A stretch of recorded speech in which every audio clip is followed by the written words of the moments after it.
Hey, Hill Squad, part two of our interview with forward female co founder Priscilla Presley, Entrepreneurship from Scratch. In this episode, we go over the difference between what you want and what you really want. Believe me, there is a difference. And knowing the difference makes the difference. The dangers of getting stuck in an old dream and steps on how to find your new dream. I know that's not easy. The need to embrace evolution and to release from attachments to outcomes in order to achieve success. If you are out there trying to start your own business, become an entrepreneur, you know someone who wants to become an entrepreneur, or if you're in an old dream or an old job, wanting to start out for something new, this episode's for you. I hope you enjoy it.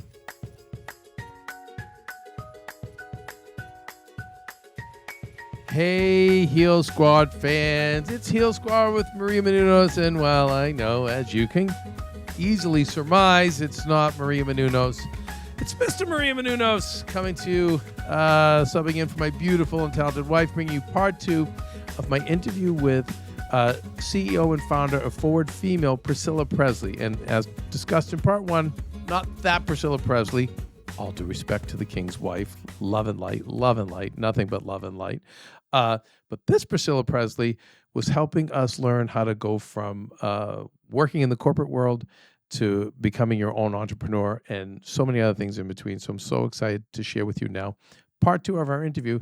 And thanks for being here, Priscilla, again. And I know where we left off yesterday in part one, we were talking about, your rise to kind of overachieve and get into the corporate world and pursue one dream you're focused on since seems like your teenage years. Yeah.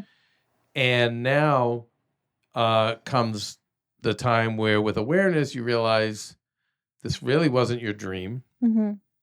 And you start to pivot into now going from the corporate world to the world of entrepreneurship. And I think, Priscilla, before we get into your story, one of the things I see a lot of post-COVID, because now the world has changed. And so many businesses and people, it's not that you have to surrender your dreams, but you've got to pivot.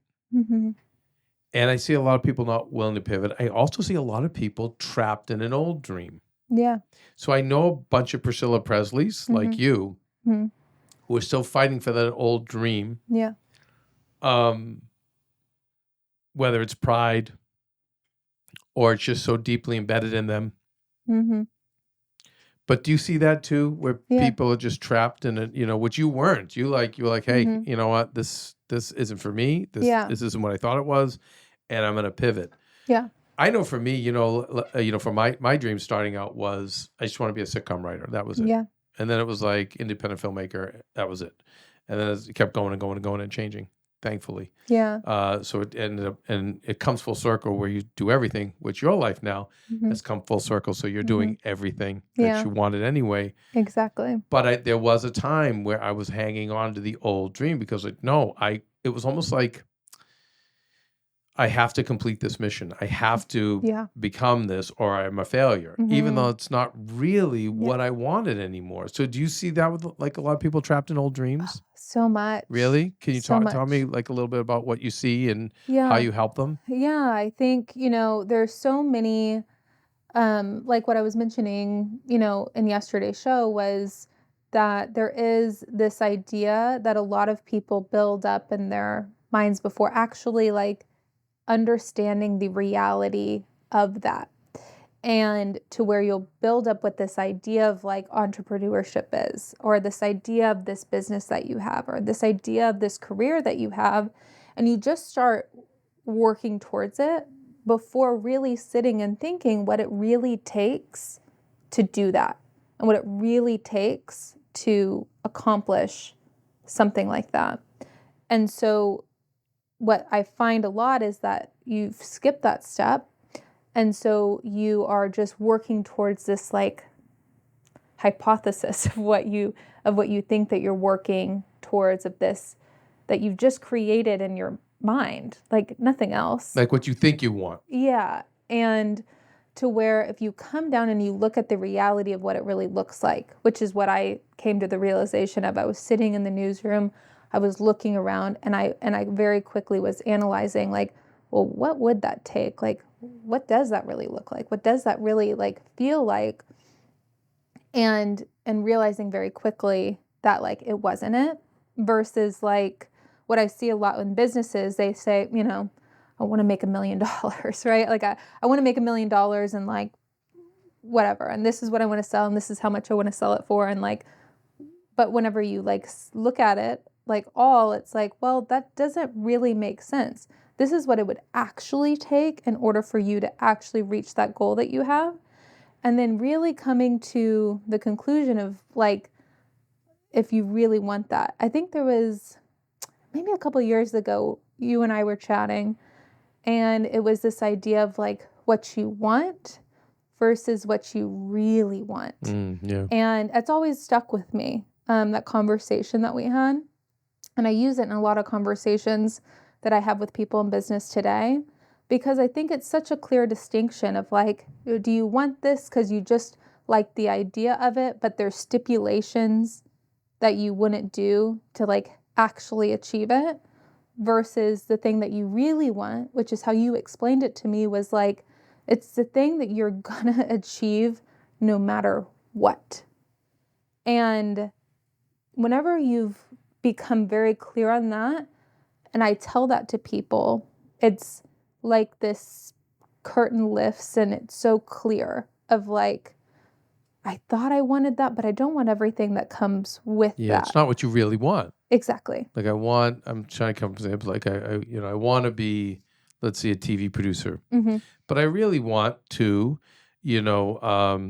have independence, have time for a family, have to, if yes, and if that's what you really want, that's what you'll get, but you won't get what you want, which is to be the TV producer, which is 90 or 100 hours a week, and so that's so.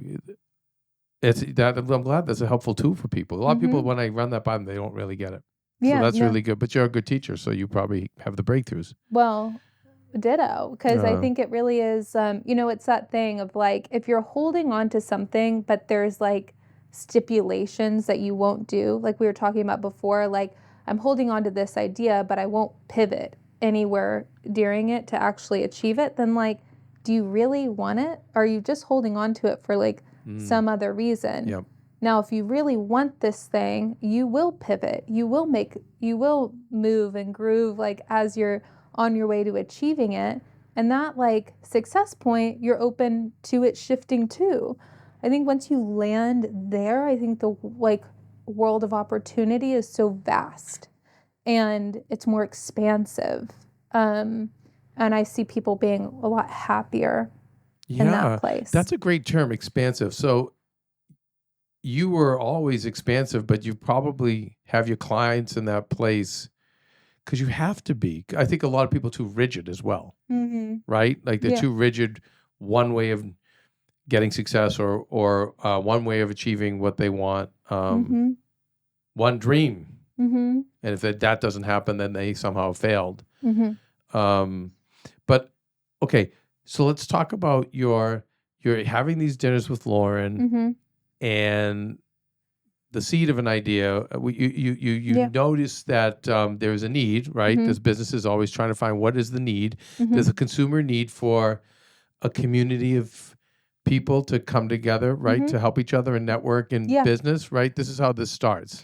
Yeah, and and that was just like, it wasn't a fully fleshed out idea. It was just kind of this wouldn't this be nice? I wasn't picturing it as a business. I was creating like my own personal website, and I had hired Lauren to do it. And just to like, because I was trying to figure out what my next move was going to be. I wanted all of the pieces I had produced on my website, it kind of like this portfolio-esque.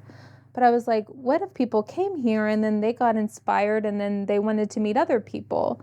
And so I was like, okay, Lauren, I want you to put this page in the website, and I want it to be all these contacts, what they do, what they're needing support with, and how they can connect with one another. I want it to be so easy. It was just for your website. Yeah. She was like, And were you thinking that this would be just a good way for you to connect with other people? So yeah, it was like a way to connect, but it was really for like all of the network of these people I was becoming friends with and meeting. But here, okay, can I tell you what I love about this, Priscilla? Yeah. This is how I've always done things and then shamed myself after. Because in business, we tend to, the teachers or the people I come around tend to act as if they had a plan all along. And maybe they did, and good luck to them if they did. But a lot of them were like 5-year exit strategy, Yeah.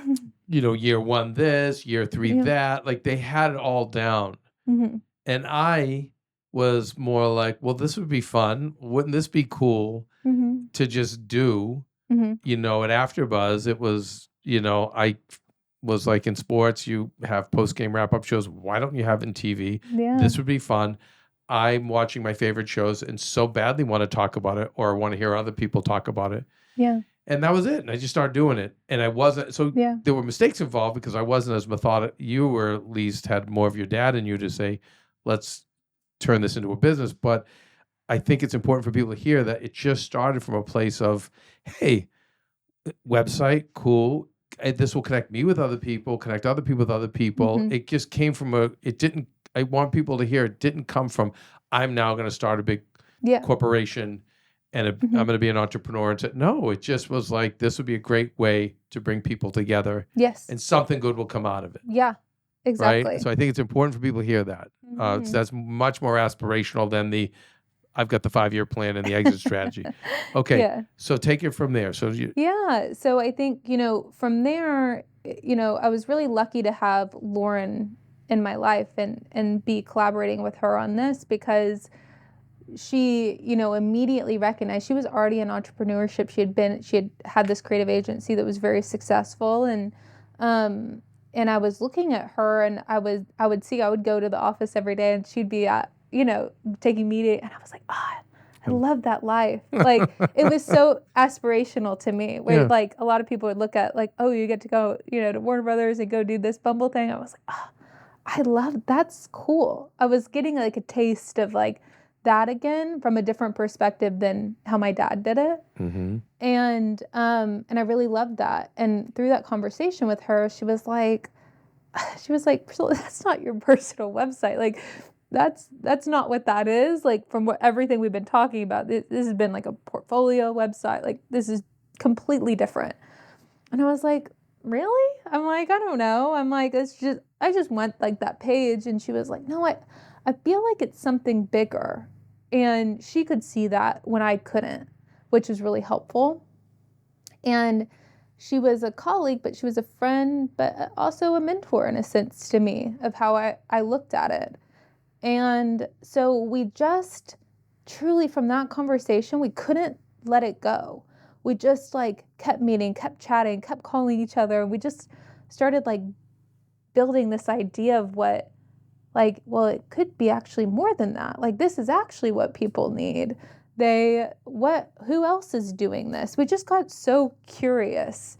And we started turning it into Forward Female. Like, what would this look like as an actual business? As a business, like, what would it be? And so what was the idea to begin with? The idea was that it was going to be a digital membership platform that was very different than anything else. And this is pre, the big women's marches and everything. Like the girl group, community groups were like very much the same. It was like one conference, like once a year that you would come to, and then what? Like and then I was like, okay, well, if I want to start a business, I'm like, what do you do? And I'm like, started putting everything together. I'm like, there's nothing out there where a community of people could help you actually put this together. Like, I don't have any mentors in this space. Like, I need people to help me and tell me what I actually need to do. And it really just started kind of snowballing from there. You needed the mentors in that space. Yes. So therefore, right, other people in your position need mentors. Yeah. Okay. And so we started thinking, so there's the need. Yeah, right? These mentors, okay, we could start bringing on these mentors that we could take a cut of what they were going to charge to coach people, because we started getting curious about this coaching model and this coaching business of people that they actually like their whole career is to help people through this. Mm-hmm. And through that, they could help you get mentors, and this community model could be the mentorship aspect of what it would be. And then it just continued to snowball, like, to where we like started hosting events and just seeing if people were even interested. And you're putting up your own money. Oh, yeah. Yeah. It's a very important component. A lot of people aren't willing to do that. Oh, yeah. So, because I'm always like, so you did the work for free, but I always say then the next step, if you really want to make it, is pay to work. Yep. So that's what I do, and I still do it to this day. Yeah.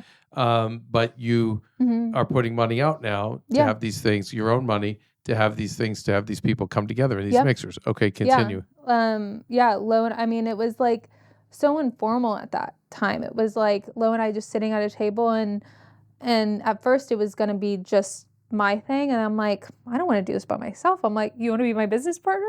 Just like, we're like, yeah, okay. And then, but you've gone to several meetings and dinners. Oh, well, you didn't just rush into it, right? No. We had been friends, and working together with doing all the Bumble things. Mm-hmm. We had been creating this idea for a while, which was like, okay, this was going to be on Priscilla's website. Because it's very important that you vet a partner. I've jumped in too fast many times, but you, no, this is great. Like you. Yeah, me too. Okay. And so we just, because we weren't seeing at that point what it is today, like that's not what we were. It was just an idea. It was just this idea. Right. And I had never really started a business before. So maybe even jumping in so quick with Lauren, I wouldn't do that today, right? Like I handle business very different today than how I handled business back then. I know, but you know what? I always say, done is better than perfect. Yeah. We got to get the toothpaste out of the tube because you can't put it back in. Yeah. You have to start somewhere, skin your knees, whatever. Like, yeah, of course you want to play a perfect game, but nobody does. The problem is I think everybody waits till they can find the perfect partner or make the perfect business, and then life passes them by. Yeah. So I'd rather, it was better you did what you did. Yeah. To go out and do it. Yeah, this was like in, 2018. And then we started, hosting some of these events and things. And we haven't really figured out like a real true business model for it yet that was sustainable. It was just, we were having a lot of fun with it. Like we were really loving it and bringing these women together. And then we started really learning by bringing all these women together what they were actually really needing. Like they really needed the support. We were learning their individual brands, right? These mentors and the clients, you were seeing what they needed. Yeah. Like there were such these big gaps that you're like, well, doesn't everybody know that? Like it was just this doesn't everybody have that? Or doesn't everybody know the person to build the website, or everybody know the person to how to price your services, or they all needed so much help and support through that. Building their individual brands and businesses. Mm-hmm. Yeah. And so it just became, we started just learning and listening and in that kind of way. At that time, we met with our third partner, NJ, and she saw this too of what it could be. Summer is almost here. Maria and I are excited to go on vacation in the next few months. You guys already know our friends and longtime supporters of Macy's will be making sure we have everything we need for our summer vacays. If you have any upcoming plans that you need for the perfect outfit, such as graduation, a summer trip, or that end of summer wedding, Macy's has what you need, and you can start getting your summer wardrobe ready by either heading over to Macy's.com or in store for anything like clothing, accessories, and so much more. If you need some inspiration on what to get for your upcoming trips, make sure to head over to Maria's Macy's wish list using the link in the podcast description where all her favorite Macy's finds can be found. Let us know what you end up with when you do. For sure, I will always say, just a little side note, I think one of the most fun things to do is every season go into Macy's, whether it's your spring wardrobe, your summer wardrobe, your winter wardrobe, your fall wardrobe. But the summer one was always the most fun because you're going to go in there and you're in your head is nothing but fun stuff. Summer is fun. So going into Macy's is fun. Now me, I'm also going to go to, the pretzel place and get myself a feel-good pretzel. When I do it, that's my treat. But Maria and I always go into the store. We're blessed to have Macy's as a sponsor, which, gets us close to the brand again. But I will say it's also just a super fun experience and a great way to prepare for summer. So that being said, Macy's.com, or check out the link here and find out what Maria's wearing. You don't want to know what I'm wearing. I will say, though, I bought those 3 Calvin Klein suits. Perfect. Christening, graduation, and I have someone's wedding coming up. Boom. I got my 3 suits. And if you knew I don't even want to say what I paid. Didn't pay a lot. And I'm good. And I get lots of compliments too. And when you're a man of a certain age, these are the things you appreciate. Macy's.com. So NJ. Mm-hmm. So tell me about her. NJ was Lauren's first mentor out of college. Lauren started working with NJ whenever they were launching APL, which is Athletic Propulsion Labs. So it's a luxury footwear company that you see it on most celebrities today. They have flagship stores at the Grove in New York. And she had a lot of this business experience that both Lauren and I recognized we didn't have at that point. And we were starting to get more serious about the potential of Forward Female at that point.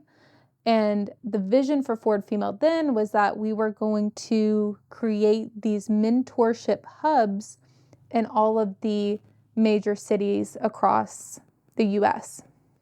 We were going to start the first one in Los Angeles and in downtown, which we did.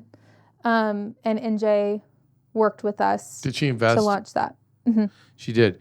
Yeah. Okay, because that's a big piece of the puzzle too, to get an investor on board. Yeah. And so, I mean, do you put together a business plan or proposal? We did. It's so funny looking back at it now, because I really didn't. I took an entrepreneurship class in college as like an elective, and we had to put a business plan together for that. So I had some sense of how to put one together. So we'd put this deck together, and we had all the projections of everything that we saw, and I remember we laminated it and we bound it. That's great. I know. I've done all that stuff. Yeah, I love it. Yeah, we were so excited, and we had those conversations because we knew, like, we were self-funding it, but for this next big idea that we had, we didn't have the money to do that aspect of it, to create these membership centers, which will be these spaces where we could host our own events, where women could come and co-work and collaborate during the day. They photo shoots, like all, like it was like this whole vision. And so we started talking with NJ at that point. She came on as our third partner too, and we started working together. And you presented her this business plan. Yeah, at Soho House. Yeah, I know, but I love it. Yeah, but listen, these are very important. I know you take for granted because you did it, but these are things that civilians like me, don't understand, don't know. Yeah. I will say to people, if you have to go to Chat GPT to help with business plans today, you can. It's as long as you ask the AI the right questions. But I think it's super important. You do your presentation. You knew what you were going to ask for. And did you get the 100% of the amount? Yeah, it was a negotiation, but we did. So but see, these are big components. I mean, you put on your big kid pants. Yeah. And so you're negotiating for the number, and then what they're going to get. Now, did you bring in a lawyer to help with this or not? So you did. So you hire. He was a friend of a friend. Yeah, but that's usually how it goes. I know, but we all listen. We all have somewhere down the line a friend of a friend of a friend who's a lawyer. And once again, in the interest of getting the toothpaste out of the tube. Yeah. There's places like Fiverr. There's places where you can hire attorneys. Yeah, for reasonable amounts of money. But okay, so you do this, and then I have a lot of recommendations too. If you're ever like curious, I have a whole roster of lawyers now that I recommend out all the time, and I have a business plan template that I give out for free that we can put in the. I love it. Okay, so in the show notes we'll have everything about Forward Female and Priscilla for sure. Okay, but those are very important parts. So like you don't just like leave it. So now have you quit the day job yet? No. So you wait till the investment comes in. Yeah, well, it was not even that. It was because the investment, I mean, really, I know a lot more now to where we really needed a lot more to do what we wanted to do. But you did it. Yeah, That's the so because thing. I didn't even account for me taking any money in that Yeah, no investment. salary. Yeah, Yes. there's no, But I will say, listen, I think you have to be ready yeah. for, I think the best of people, usually it's the first 5 or 10 years, they don't make a salary. Oh, yeah. I mean, to be honest, I just recently started taking a salary from Ford Female. I've been in this for like How many years now? 5 years. 5 years. Yeah, that's it. That's usually it. Yeah. And again, I say all these things because it makes it more aspirational because, you know, I would rather hear your story to me is something that others can do who don't have rich family or No. don't come from money. And I love the fact that you didn't take enough. I'd rather that than because that's, again, easier to achieve than getting a boat. Because a lot of people are like, well, you know, I need whatever, $500,000. There's no way I'm going to get that. So therefore, Yeah. I'm out.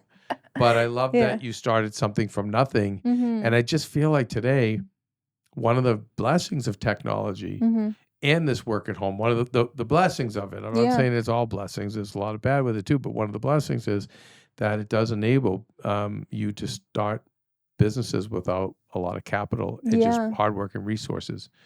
Okay, so now we get started. Yeah. Right? We start Ford Female. We get started, and what we got a lease at this like the warehouse-esque place in Arts District in downtown that needed a lot of work. Did future hubby come in and help? He did. Attaboy. He did. But Lo and I did I could see you lot guys. of it ourselves. Yeah. Like we were drawing up the plans. We got all of our friends involved. I mean, we would hire the cheapest like help that we could get to like, you know, sand down the floors and we were the ones painting the walls. I mean, we were doing it. I love it. And ordering everything at IKEA, all the different places to make it just this really cool spot. And we achieved it. And like it was everything that we wanted. It was 2 stories. Downstairs was for events and co-working for all of these different women. Had a little kitchenette. And upstairs we rented out office spaces to other businesses to try to offset the cost a little bit. Great, smart, yep. And we launched in September of 2019. And it was awesome. I mean, it was awesome, but it was the hardest work I'd ever done. Whenever we officially launched the space, when I left Warner Brothers, I took my last 2 weeks of vacation I had to finish the space. And then they knew I was doing that and they were supportive. They didn't think I was actually going to leave to go do this thing. They thought it was crazy that I would leave Warner Brothers to go do this thing. They were like, just go do that, Priscilla. We'll see. Talk about being trapped in an old dream. I mean, our just business is just they were like, good luck, right? And I remember I had the show Suits had sent me a big bottle of champagne. They had just launched that show. And I took it to the office and to that space, and Lo and I just sat there. We just drank the whole bottle of champagne, and we were so excited. And we opened it on a Monday. I left on a Friday. We opened the member center, is what we called it, on a Monday, and it was 7 days a week. Only Lo and I were the only people. We're not taking a penny from it. We're just fighting to keep it alive. Yeah. And it was great, and it was growing. And then in March of 2020, the pandemic happened, and it was our whole business model was about women coming together, everybody supporting each other, building their businesses together, and working in person. And all of a sudden, that business model was completely wiped out. And over a weekend, I just remember, I'm like, I just left all these corporate jobs. I have no other source of income. I'm running my credit card up. I got to figure out how to do this. So we took all the members that we had, because that was reoccurring revenue we had, coming in, and we switched it all over to a weekend on this platform called Mighty Network that was a free platform to host a community. Nice. And we started doing these things called accountability clubs with everybody every single day for our community. And we lowered the price of the community to like $20 a month, just trying to keep them Did you alive. get rid of the space? After a month and a half, we did. Yeah, you had to. We knew it was not coming back anytime soon at that point. Which it wasn't. So I love Accountability Club. Yeah. I remember this, vaguely, Yeah. right? So it was, again, there's a need. Yeah, it was the need. Especially we're now working at home or not working at all. Yeah. So talk about needing accountability. Yeah. A right? lot of people... We just decided embracing the pajama pant club. You know what I mean? Yeah, I was too. Right. Yeah. But yeah, not, not good, not healthy. Yeah. And so we all needed that accountability. Yeah. And, through that, we started meeting with our community for an hour every single morning at 9 a.m. Pacific time from all around the world. We started gaining these members of everybody that was going through the same thing at the same time, and they all needed support. And we were learning, just like when we were hosting those first events, we're learning a lot about what women needed, specifically, because that's who we were supporting. In business and accountability club, we got this firsthand experience of all of the problems So once again, by today. finding a need and by serving and giving value, now you're receiving. Yeah. Because you're finding out what the temperature is out there. Right. And you're finding out what further needs there are. Genius. Yeah. So from there, we were starting to think of, okay, well, how could we support this? Lo had her creative agency, and we said, why don't we put the creative agency into Forward Female, and we start building all of the resources and start doing the work that actually needs to be done. Everybody's asking us for how to do it, how it looks, if they think it's right. They're asking us this anyway. Why don't we just become that? And we did.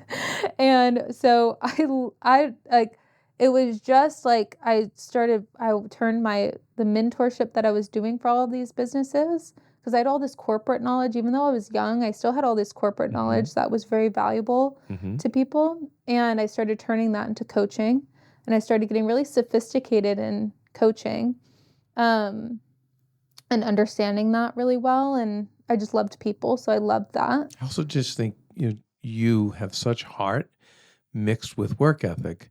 And that just goes, I'm telling you, so many times goes beyond experience and skill. And I notice with your staff, it's the same thing. They have such heart and the work ethic, which is rare. Because, it's like, it always usually starts from the person at the top, which is you. Yeah. But so I could see where that would be, even then was valuable when you you had less experience. Yeah. So now we're combining the creative with the accountability group, which is why I love that you're a brand building company and a social club. Yeah. So it's a unique take on brand building. I feel if I were to say it's a 21st century take on brand building, and it's a 360 take, because you guys do a lot.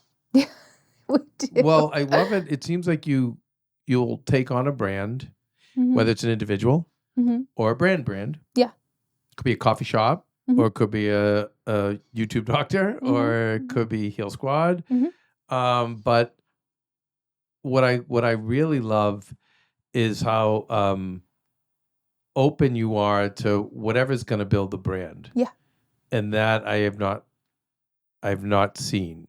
I've seen people, brand builders, who will say, well, this is how we're going to build your brand. We're going to build up your social media. Well, of course, that's right. That's part of it. We're going to make your website. But what I love about you all is that you're willing to say, wait, well, podcast, you're building a brand through a podcast, you're building a brand through a newsletter, you're building a brand through a product, But none of that, now hearing your story, it's not a coincidence. It's like, that's just who you are. Yeah. And so So now once we put this group together in pandemic and now we start realigning, take me from there. Yeah, so we started, really building our team at that point to be able to start taking that on and to start seeing, could we do that? I mean, we really didn't know, like, to be quite frank, like we thought I had never come from a space of that, but I knew we could do it. Like I just knew we could if we had the right people in place, and I just could see it was the right next step for the company. It's what was necessary and what was needed and what the gap was to start helping in all of these different ways. And I loved it. I mean, I still love it. I love being in these businesses and creating and ideating and doing something differently that like hasn't been done before, and working with people I just love. Our clients, I love. Like our clients, I love our community. It inspires me so much. And you, like you said, you will only take people that take on people that are of like mind. Yeah, exactly. And again, that's different for me. I would take on any monster. Yeah. Well, that came from a lot of trial and error. I mean, I remember one of our first big clients was like a nightclub in Hollywood. And we were so excited to get but why not? that I'm account. in. I'm like excited. Yeah, it was cool. It was like, let's go. This cool Dwayne, like nightclub in Hollywood. Let's go. Dwayne, we can put the arcade in the back. That's you got to turn them over to us. All right. Oh, they are out of business now. It was a nightmare. And like we learned just so much through all of these experiences, but we would say let's do it. Let's explore. And so then, I think at first you need to. Yeah. You got to say yes. Yes. Yeah. And, we were just like anybody that would give us the opportunity, we would take it. Right. And really learn from that. But then but move away. I remember that nightclub was the first client I fired. And that was an experience. It's interesting because it's usually the other way around. Exactly. We fire you guys. Exactly. So when you're fired by an agency, that's you don't want my money? Yeah. I was like, no. We don't want. Wow. I mean, it was still very it was very civil. It was great. I know, but very healthy of you. I think, and speaks to self-preservation because again, my generation, hey, they're paying you. So let them beat you over the head every day. Well, it was it was me, but it was also our team. I could see how miserable they were with these clients and they were so. I mean, team, I guess if anyone was picking on my team though, that would be it. Yeah, that's when I draw the line. Yeah, you can abuse me all you want, but not my exactly. Not Dwayne when we're building an arcade together. My God, Dwayne, we're gonna lose the arcade for this nightclub. These guys being jerks to us, Dwayne. We gotta do what we gotta do. Yeah, no, but Dwayne, I know, but we're gonna lose the arcade for them. So no, we're not working with them, Dwayne. Okay. Sorry. You know best. Yeah. Yeah, I think it's moral of the story thing is we've evolved so much, and right now, I mean, we're at this place where we're able to think further out, but whenever we were first getting started, I mean, it was kind of a lot of you take it on to learn and then you grow from it and you start to build people around you that are open to that too. So important, right? Yeah. Yeah, I noticed. Yeah, your staff's pretty open. Yeah. And that's important. They're open too. Once again, I'll bring it over to me. I've hired nothing but closed-minded people that I've spent hours and days and years trying to say, no, open your mind. We can do it this way. Only to exhaust me. So it's just that's why I love your story, and I love the way you're doing things. I really admire people that have old souls, but I also want to say you don't need one because you went and found the blueprint from mentors who weren't even your mentors, and with information like you said online. And I think someone like you already on these last two episodes is giving us the blueprint. If you had, I'm assuming the way your dad took you out. And had you working with him. So it's harder. I'm speaking now to the mom out there that wants to do this. And I'm a big believer in get the kids involved in the business to help. We're a team. Yeah. And they're going to learn great things. Yeah. But I know it's hard if it's like, well, I want to give the kids the fairy tale life. I'm at this terrible toxic job and I want to build a business. But I feel life isn't a fairy tale. I think you work to a fairy tale. And I feel like, not that I want any kid in a sweatshop as a child, but at the same time, I think it's beautiful moments. Like, listen, my best memories were digging ditches with my dad. Yeah. Starting at the age of 7. Do you think that's what I wanted to do? I just remember Yeah. like the pick and shovel. Like you'd You go and just- swing the you pick, hated and it you'd have so to. much. Once you heard a, you know what that meant? You hit ledge, like not soil, and you're like mother. And you know, but now looking back, it's like, oh my God, like cleaning the tools and working next to him, and the fact I was able to help him. All of it was so healthy, and yes, anything to extreme. But I think the shielding kids from this. So I will say, listen, we're making holiday movies now.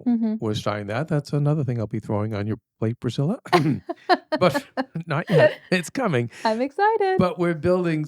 But Athena's little, and I would envision a day where we'll be making these on a full-time basis.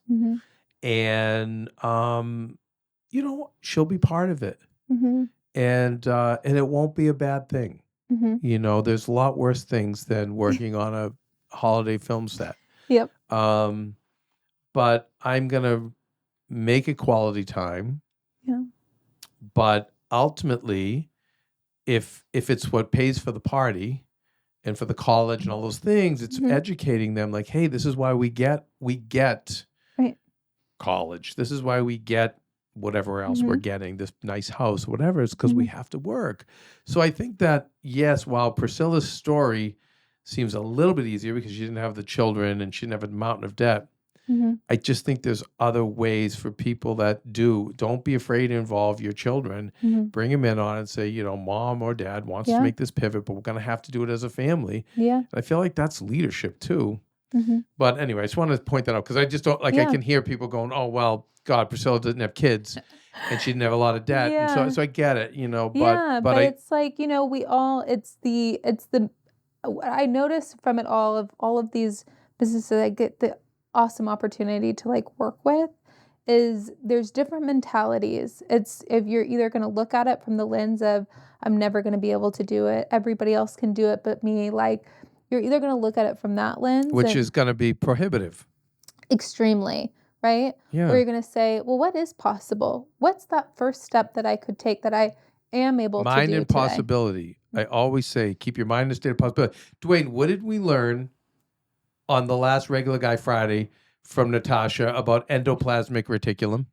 Oh, we learned that. No, what was the real term, Dwayne? Come on, you have the higher IQ and the science brain. It was RAS, reticular activating system. Okay, and what is reticular activating system, Dwayne? It is basically it's when you have an idea in your mind, and it repeats, you attune to it, and so then your reality turns into that idea.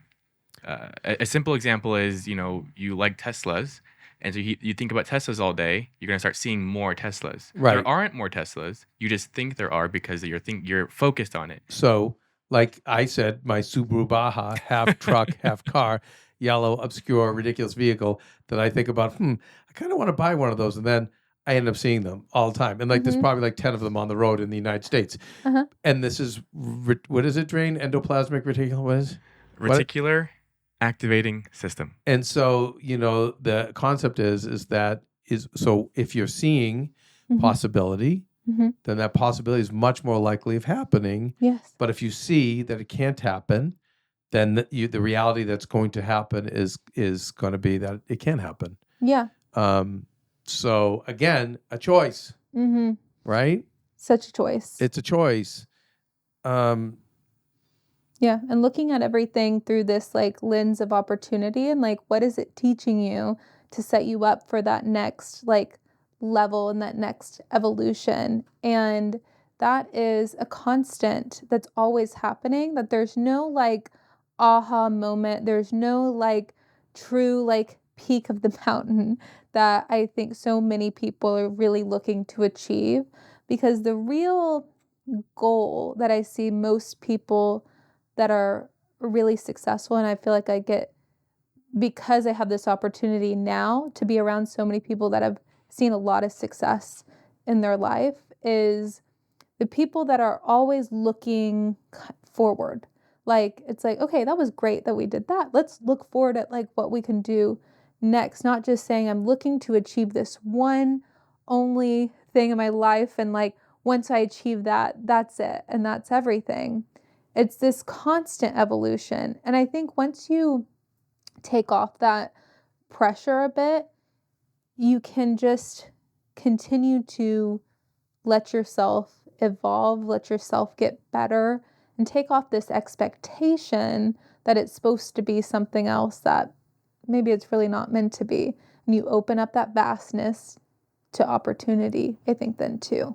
I think release from attachments to outcomes. Mm-hmm. So that was a big one for me. Once I did that, things just started happening. When I just was like, okay, I'm going to go where the universe leads me, and I'm going to be present in doing whatever I'm doing. And if it gives me energy, I'm going to keep doing it. If it doesn't and it's not working, I'm going to pivot. Yeah. But I'm not going to be attached to a certain outcome. Yeah. It's just hard to do. Yeah. But the more I've done it, it's the more of what you're saying, Mm-hmm. is the more I've been able to succeed. But I think you're right. And like, if you look at your journey for the story you've told, that's it, constant evolution. Mm-hmm. What I also find aspirational was that you know, I said this earlier, probably in part one, but that you didn't set out to say, I'm going to build a company that's going to help women build businesses, or I'm going to build, you know, you had one dream, which pivoted into another, and you ended up here. And it was if you listen back to this episode, you see, you kind of were figuring it out as you went along. Just building to the plane get as there. it's flying. Yeah, but you know what? But that's aspirational. So it's like, that's what I'm saying. People just get started. And if you listen to what Priscilla said, you stay in constant evolution while you're doing it, you'll be fine. And here's what I find, you know, you and I had a moment, we've had many moments, but we had a moment. So we're producing Maria Discover More. Yay. And Maria at the Airport Trivia, 2 shows that will play to 8 million people daily at the airports. And one in particular is a bona fide talk series, a life improvement series, and where Heal Squad leans mostly on wellness and health improvement. This is going to be, Maria Discover More is about overall life improvement, beauty, health, DIY, whatever. And I brought Priscilla in to help produce it, and and this is when you started telling me your story. You were like, "Oh, Kevin, this brings me back to college. Yeah. This was what I was doing." Yeah. And so I have so many of these full circle moments myself, Priscilla.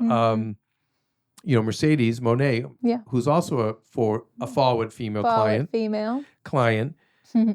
So, you know, 20 decades ago, I did an album with Maria. Maria's a great singer. She's a choir singer. So choir singers tend to be the best singers because they can harmonize. I did not know this. Yes. And so we had something, we called it Smart Pop. It's pop music. But I have a brilliant friend who's a brilliant lyricist. Yeah. And I did the music and I produced it. And then and another friend did the music with me. And then he did the lyrics. And I'm still super proud of this. Yeah. It was just that time where all those places she worked were so restrictive. Yeah. They wouldn't let us do anything with it. But I still have it. And the music's timeless. So it'll come back in our movies or whatever. Love it. But that was 20-something years ago. Okay. Tons of money spent on it. Tons of time. I remember just producing it that time. Literally, I slept on a cement floor. And I remember like looking up and seeing a puddle of cat urine. And it was like one of these like stoner guys who was like, "Oh, you know, come to my studio." It was like literally his studio apartment. Right. It's like big gulp, big gulp. I literally could envision this. Cups everywhere. I mean, just like, you know, like, but all that I went through, and then feeling such a sense of failure Mm. being attached to the outcome, like I'm going to produce this album, I'm going to get this album out there, it's going to be great, and none of that happening. Mm-hmm. But then you cut to like a couple of decades later, and I find myself with Mercedes, and we have to come up with her entrance theme song. I'm like, wait, oh my God, I learned all this 20 years ago. Yeah. And so I produced and helped write this song Mm-hmm. that now plays. I mean, we've already had 2 or 3 million Crazy. downloads, plays every time she walks out on TV, plays in every major arena, and everyone cheers in unison the song and the hook that I created. It has to feel so fulfilling. It really is. But the bigger point is if you fail at certain things you're doing when you're younger, Mm-hmm.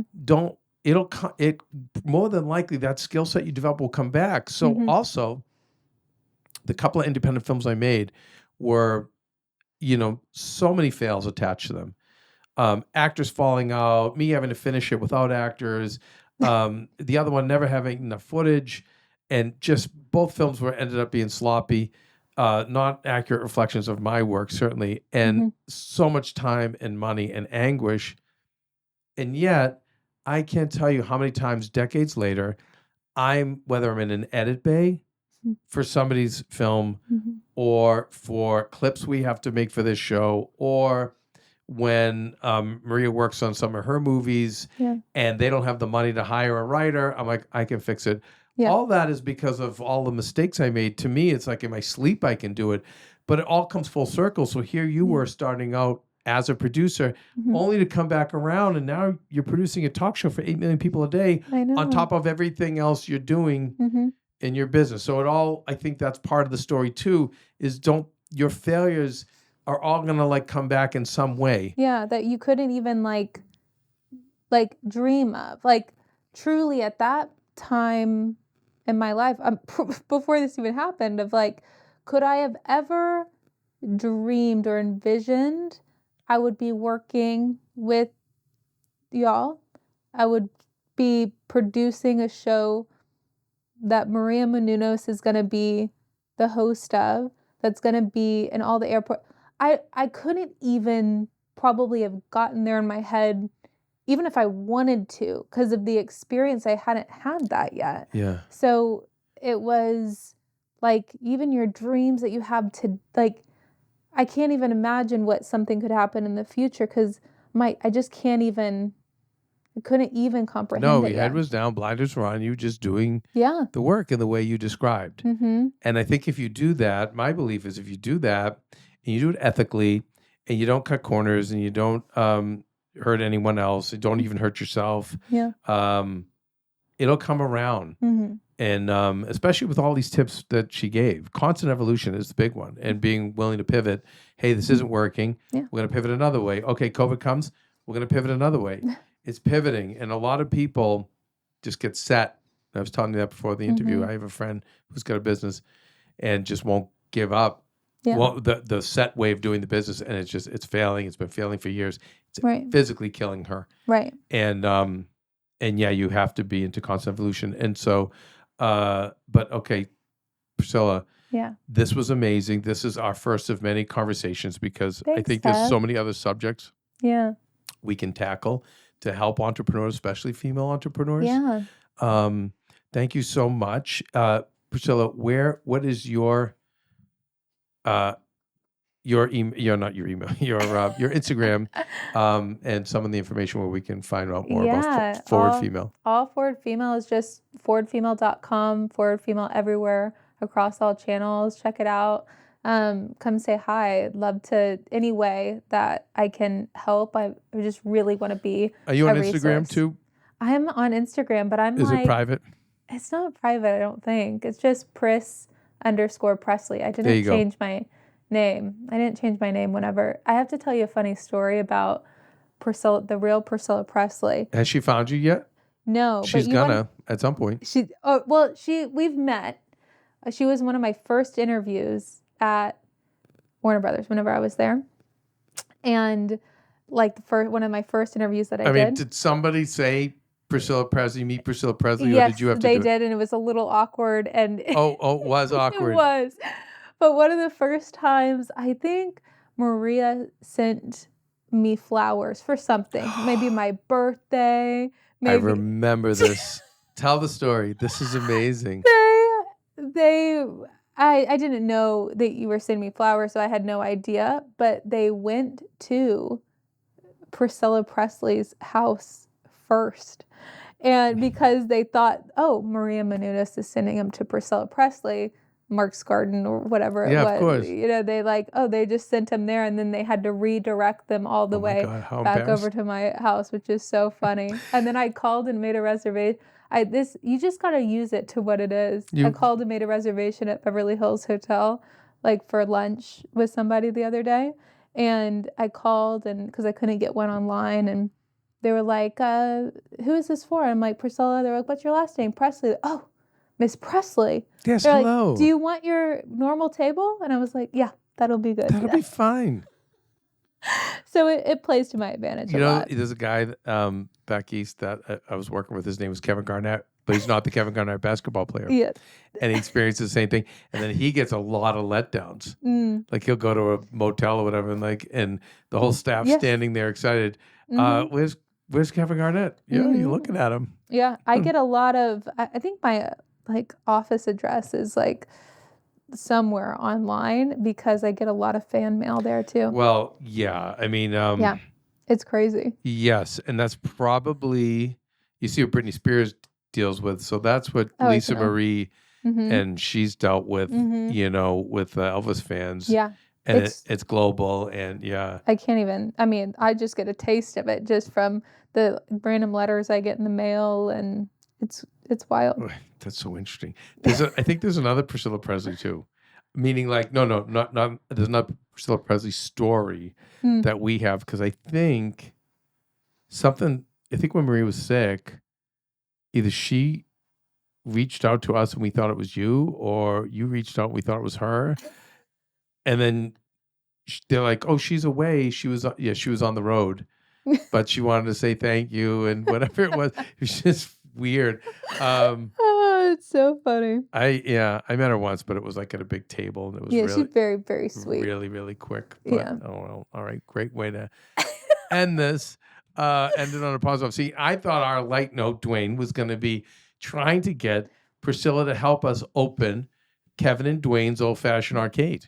If you weren't going to say it, I was. You were going to... Is he going to bring this up? Is it? Well, it's a failed business model, but we've decided I specialize in financing failure. So, we're just it's in beta. We're just trying to figure it out. Okay. I think the easiest way to do it is just take an extra bedroom and turn it into an arcade. I feel like there has to be a cool concept of you got to merge it with something else though that's unique and cool that nobody else is doing. Okay, so coffee is low hanging fruit, but I feel like coffee and arcade is counterintuitive. I feel like you go to have a coffee and you chill. Right. I feel like the arcade community is energy drinks. And big gulps.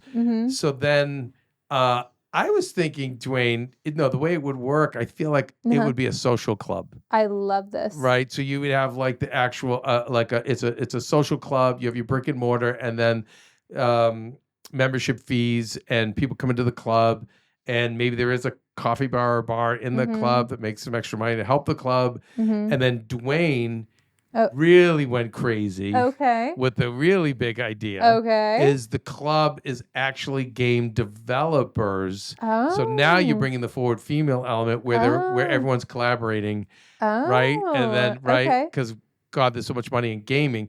But question, Dwayne, now that we have the expert here, Priscilla, my question is: are the game developers are they going to be into Donkey Kong and skee ball and pinball, or is that gauche? No, they will. I mean, that's how they studied. That's what gamers are still very respectful and appreciative of old games.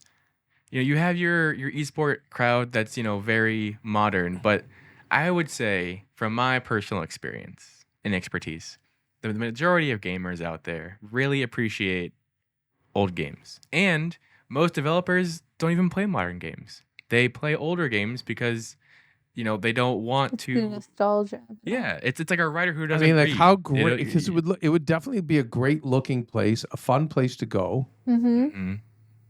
There was this one place in Sherman Oaks. It was called the One Up, and it was like a bar. They still have it, don't they? I think it's. I On Ventura? I hate to break No, it to y'all. another one of my fails. Dwayne. No, and Dwayne was so cocky. He's like, there's a place at the mall, and it's always jammed. And I'm like, Burbank. And then what? Then we peel the layers and we find out there's a bowling alley. Then we find out there's food. I'm like, yeah, you could do Dave and Buster's, but I can't handle Dave and Buster's. Yeah. I'm 90 years old. Yeah, it's but I think there is, but the people that loved it. Like, I know, but it went out of business, Priscilla. did. No, I'm telling you, it's a club. It The did. only hope. It needs a tweak. Yeah, it it needs didn't like pivot.